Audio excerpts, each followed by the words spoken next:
percentage of blacks have a father around when they're raised? I'm not sure. 20%. So that's why you 80% of think it blacks is. do not have a stable father around. It is the most predictable way to end up in prison, end up as a or a criminal. And why It's do not a you think that's racism a problem? It's not a white supremacy problem. It's a fact that black fathers impregnate women and they don't stay around with the women And that they have why, impregnated. Charlie Kirk, do you think that that happens more in the black community compared to others? It's threefold. Number one, we subsidize single motherhood. Number two, it's culture. It's accepted in the black community, and it shouldn't be. Culture. Okay. Don't take my word see. for it. Read Thomas Sowell's own book on how black culture allows single motherhood to continue into a nanny state type practice. 75% of black youth are raised without a father in the home. 75%. Is that a bigger problem or not a bigger problem than whiteness, white privilege, or white supremacy? How They can should you all blame? be addressed, and they're all related. Okay, how is a white person to blame? Wouldn't it be more like smart to be like, hey, that this is not about systemic racism. Like, stop impregnating your women and abandoning them? Let's see what Larry has to say about this. The number one social problem in America, by far, is the epidemic not of COVID, but of fatherlessness. 70% of black kids today enter the world without a father in the home, married to the mother, up from 25% back in 1965. Now 25% of white kids enter the world today without a father in the home, married to the mother. And the stats are clear. Even Barack Obama once cited them.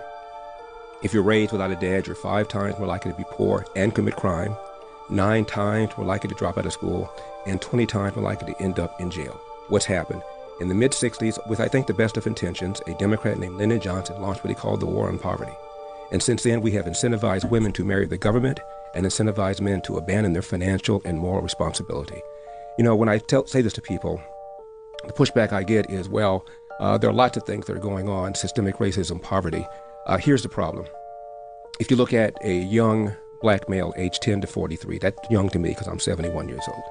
A young black man in that demo is 13 times more likely to be murdered than a young white man, same demo. Young black man, real young, 19 and under, the number one cause of preventable death is homicide, almost always at the hands of another young black male. Same demo for whites, the number one cause of preventable death is unintentional deaths. That includes drug overdoses, automobile accidents, drownings. It's not until they get to number 4 that death is the cause. In America, 60% of the shootings, the robberies, and the homicides are committed by black people, often against other black people. Of the homicides in this country, half of them are black victims, almost all killed by other blacks.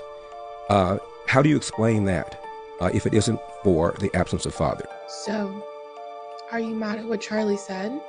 Or are you just mad at what Charlie saying it?